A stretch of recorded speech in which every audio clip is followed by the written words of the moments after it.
Ajay ji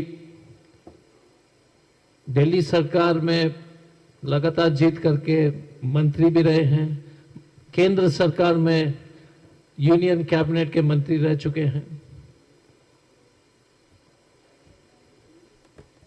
media department, जिस department से हम सब लोग आते हैं, उसके चेयरमैन रह चुके हैं और वर्तमान में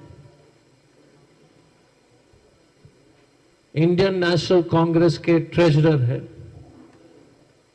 मैं सर को धन्यवाद देना चाहता हूं।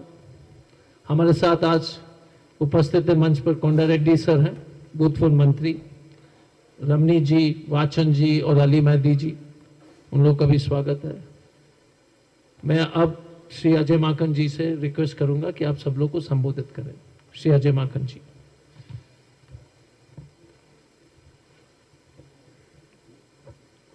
शुक्रिया डॉक्टर साहब।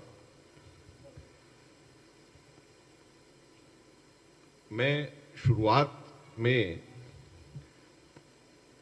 एक सेंटेंस, एक वाक्य तेलुगु में बोलना चाहूंगा। अगर मेरी प्रोनाउंसिएशन में कुछ कमी होगी तो मुझे माफ करना।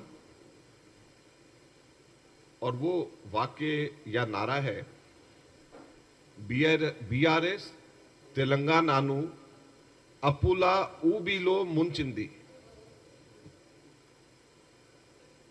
इंग्लिश में कहेंगे, BRS has drowned Telangana in debt. BRS ने भरे हुए खजाने से सत्ता में आए और सारा खजाना खाली कर दिया। उसकी दास्तान, उसकी कहानी आज मैं आप लोगों के बीच में सुनाने के लिए आया हूं।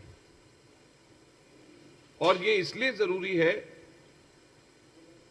कि जब तेलंगाना बना था तो उस वक्त ये सोच थी कि आर्थिक रूप से तेलंगाना बढ़ेगा, यहां के लोग खुशहाल होंगे, नौकरियां मिलेंगी, यहां की इकॉनमी और तेजी से आगे बढ़ेगी।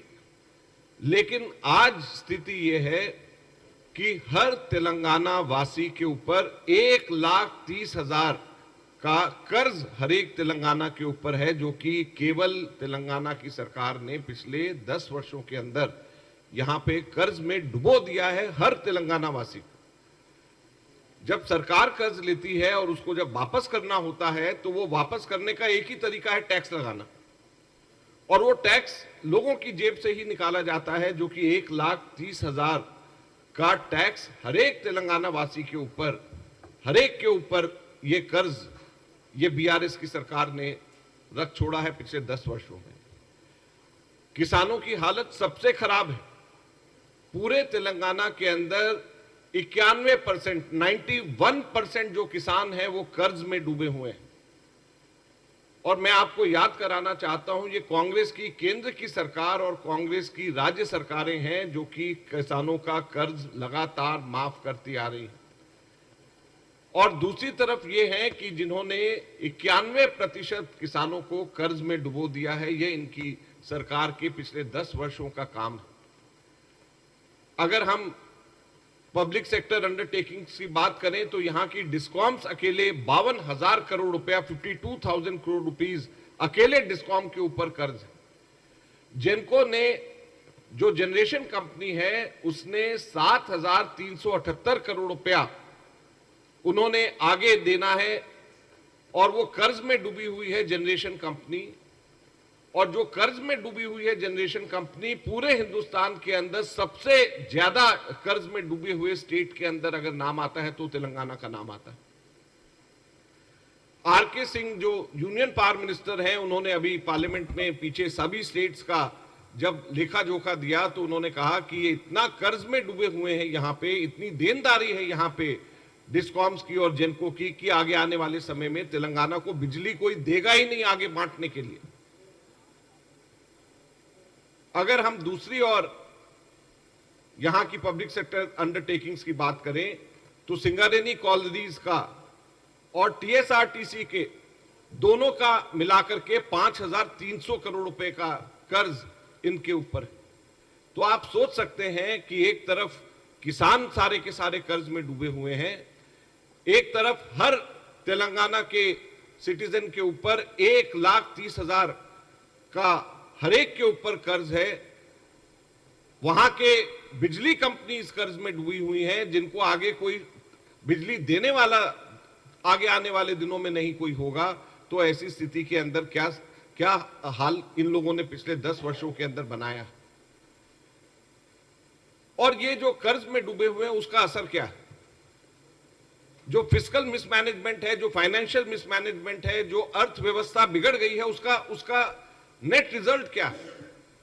उसका नेट रिजल्ट ना केवल कर्ज है, ना केवल बड़े बड़े पैसे वालों की जेबों में पैसे जा रहे हैं, ना केवल भ्रष्टाचार बढ़ रहा है, ये सब चीजें तो है ही है, लेकिन उसका असर सोशल सेक्टर के ऊपर खर्चे के अंदर कमी के अंदर नजर आ जाता है।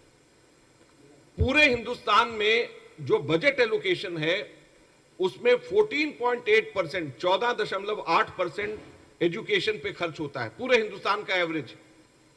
और तेलंगाना के अंदर मात्र 7.6%, आधा पूरे हिंदुस्तान के अंदर जो बजट एलोकेशन एजुकेशन पे होता है, तेलंगाना राज्य के अंदर मात्र 7.6% होता है। सोशल सेक्टर इसके अंदर एजुकेशन का हमारा हिट होता है।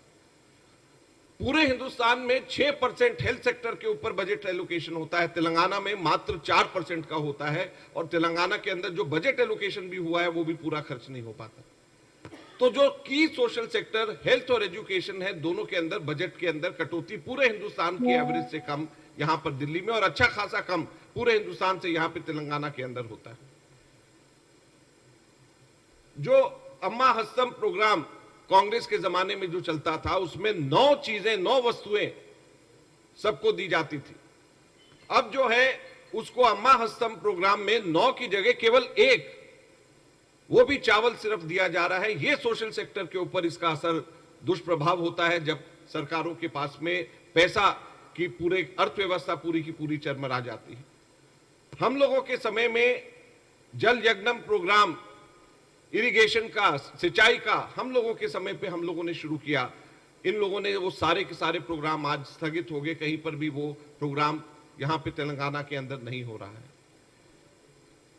कांग्रेस के समय के ऊपर इंदिरा जल प्रभा स्कीम लॉन्च करेगी, वो सबकी सब रोक दी गई। राजीव युवा कृणालु स्कीम कांग्रेस के समय के ऊपर स्किल डेवलपमेंट के लिए, लोगों को स्किल की शिक्षा देने के लिए, युवाओं को देने के लिए करी गई, वो सारी की सारी चीजें रोक दी गई। 104 number mobile medical consultation service, जो कि रूरल और ट्राइबल एरियाज में, ग्रामीण इलाकों के अंदर और ट्राइबल एरिया के अंदर कांग्रेस के समय में शुरू करेगी, वो सारी की सारी बंद कर दी गई। तो अर्थव्यवस्था खराब होने की वजह से यहां पे जो सोशल सेक्टर के अंदर जो स्पेंडिंग होनी चाहिए, जो इंफ्रास्ट्रक्चर डेवलपमेंट का जो कार्यक्रम होना चाहिए, जो सिंचाई के ऊपर खर्च होना चाहिए, इरिगेशन में खर्च होना चाहिए, उन सब के ऊपर रुकावट होगी। और उसका नतीजा ये हुआ, जैसे मैंने कहा कि यहां पे 9 चीजें उस वक्त हमारे कांग्रेस के समय पे बांटी जाती थी, सिर्फ 1 कप चावल दिया जाता है। उसका नतीजा ये हुआ कि इन्फ्लेशन का असर, मार, दोहरी मार यहां पे गरीब लोगों को पड़ी। डबल रेट हो गए हैं इन्फ्लेशन में यहां पे, चाहे वो गैस का हो, चाहे दूध का हो, चाहे चावल का हो, चाहे शक्कर का हो, डबल रेट हो गए पिछले 9 सालों के अंदर। और उसकी डबल मार लोगों को पड़ी है, क्योंकि पहले सरकार की तरफ से मिलता था, अब इस वक्त वो भी मिलना बंद हो गया। और तेलंगाना का जो रेट ऑफ इन्फ्लेशन है वो हाईएस्ट है पूरे कंट्री के अंदर, पूरे देश में। इतना महंगाई की दर कहीं पर पूरे देश में नहीं है जितनी तेलंगाना के अंदर है। और इन सब चीजों के ऊपर जो सबसे बड़ी मार इन सब चीजों के साथ में सरकार के कामकाज के तरीके की वजह से पड़ रही है कि यहां पे अनएम्प्लॉयमेंट रेट तेलंगाना के अंदर सबसे ज्यादा पूरे के पूरे भारत के अंदर। और जो खास तौर पे जो 5 स्टेट्स अभी जो चुनाव के अंदर जा रहे हैं, हाईएस्ट अनएम्प्लॉयमेंट रेट 15.1% का अनएम्प्लॉयमेंट रेट तेलंगाना के अंदर है। तो जब यहां पर अर्थव्यवस्था चरमरा गई, सरकार ने सोशल सेक्टर स्कीम्स के ऊपर पैसा खर्च करना कम कर दिया, इंफ्रास्ट्रक्चर के ऊपर खर्च करना कम कर दिया, बिजली आगे आने वाले समय में कोई बिजली बेचने को तेलंगाना के अंदर तैयार नहीं है, और 15.1% अनएम्प्लॉयमेंट रेट जब यहां पर हो गया है, तो किस तरीके से ये लोग सरकार में होते हुए ये कहते हैं कि हमें आप वापस वोट दें, ये हमारी समझ से बाहर है। जिस वक्त स्टेट बना था तेलंगाना, उस वक्त ये कहा गया था कि 65 लाख लोगों को नौकरियां यहां पर दी जाएंगी। तो कहां है वो सारी की सारी नौकरियां? 2018 के अंदर मैनिफेस्टो के अंदर अपने बीआरएस ने कहा था कि हम 3016 रुपया अनएम्प्लॉयमेंट का भत्ता हम देंगे हर एक बेरोजगार व्यक्ति को। उस हिसाब से एक पैसा जब नहीं दिया, आज यहाँ के युवाओं को 1,70,000 रुपए उसी के बेरोजगारी भत्ता के अनएम्प्लॉयमेंट अलाउंस के मिलने चाहिए, अगर इन लोगों को अगर उस वायदे को ये लोग पूरा करें। तो आज यहाँ पर सरकार जो है वो भी हम ये कह सकते हैं कि वो 60% सरकार है। क्यों 60% सरकार है? क्योंकि 40% यहाँ के सरकार की वैकेंसीज ही खाली है, वैकेंसीज भरी नहीं गई। 2 लाख वैकेंसीज तेलंगाना के अंदर सरकारी नौकरी नहीं भरी गई है, 40% के करीब ये खाली बैठे। तो एक तरफ तो जब सरकार के अंदर वैकेंसीज हैं, अनएम्प्लॉयमेंट रेट 15.1% है, सभी इलेक्शन गोइंग स्टेट्स में हाईएस्ट है। यहां पर 65 लाख यहां पे बेरोजगारों को कम से कम उस वक्त ये सोचा गया था कि नौकरियां मिलेंगी जब तेलंगाना राज्य अलग से बनेगा, और उसके बाद से ये लोग सत्ता में हैं। तो क्या इन्होंने यहां पर किया है, आज हम लोग कांग्रेस पार्टी इनसे ही पूछना चाहती है। तो आज इन सब चीजों के साथ हम आप लोगों के पास में आए हैं और हम उम्मीद करते हैं कि कांग्रेस पार्टी इन बातों को जो लेकर के आई है, आप इसको अपने अपने अखबारों के या चैनल्स के माध्यम से आप लोग इसको जनता तक के जरूर पहुंचाएंगे। मैं आप सब लोगों का बहुत बहुत स्वागत और धन्यवाद करता हूं।